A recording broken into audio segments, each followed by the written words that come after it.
सोलापुरात शारदीय नवरात्रीचा उत्साह शिगेला पोहोचलाय। या उत्सवात गोंधळी समाज नवरात्र महोत्सव मंडळाने बालवारकऱ्यांच्या टाळ मृदुंगांच्या गजरात भव्य मिरवणूक काढली आहे। माजी नगरसेवक प्रथमेश कोठे यांनी देवीची पूजा करत महेश अण्णा कोठे यांच्या आठवणींना उजाळा दिलाय। सोलापुरात नवरात्रीचा उत्सव जोरात सुरू आहे। गोंधळी समाज नवरात्र महोत्सव मंडळाच्या वतीने काढण्यात आलेल्या मिरवणुकीत बालवारकऱ्यांनी टाळ मृदुंगाच्या तालावर शक्ती प्रदर्शन केले। हाताने नारळ फोडणे, मनोरे उभारणे आणि मर्दानी खेळांनी उपस्थितांची मने जिंकली। माजी नगरसेवक प्रथमेश कोठे यांनी देवीची पूजा करत महेश अण्णा कोठे यांना श्रद्धांजली वाहिली। मंडळाचे अध्यक्ष परशुराम भिसे यांच्यासह अनेक पदाधिकारी यावेळी उपस्थित होते। मनापासून खूप खूप शुभेच्छा देतो। आपल्या सर्वांना माहिती आहे की नवरात्री हा उत्सव शक्तीचा, भक्तीचा आणि त्यागाचा आहे।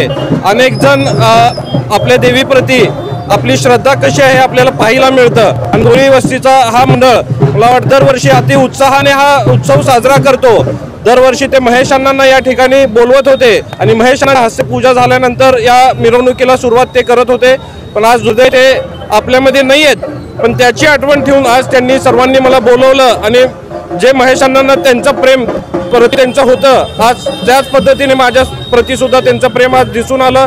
निश्चितच गोंधळी वस्ती हा महेश अण्णांचा बालेकिल्ला म्हणून ओळखला जात होता। घरकुलमध्ये जरी आपण शहरात घरकुल हा बालेकिल्ला म्हणून ओळखला जातो, तसंच गोंधळी वस्ती हा महेश अण्णांचा बालेकिल्ला आहे असं घरकुलवासियांना माहिती आहे। आणि निश्चितच त्यांचं प्रेम असंच आमच्या पाठीशी राहू द्या हीच मी त्यांना या निमित्ताने विनंती करणार आहे।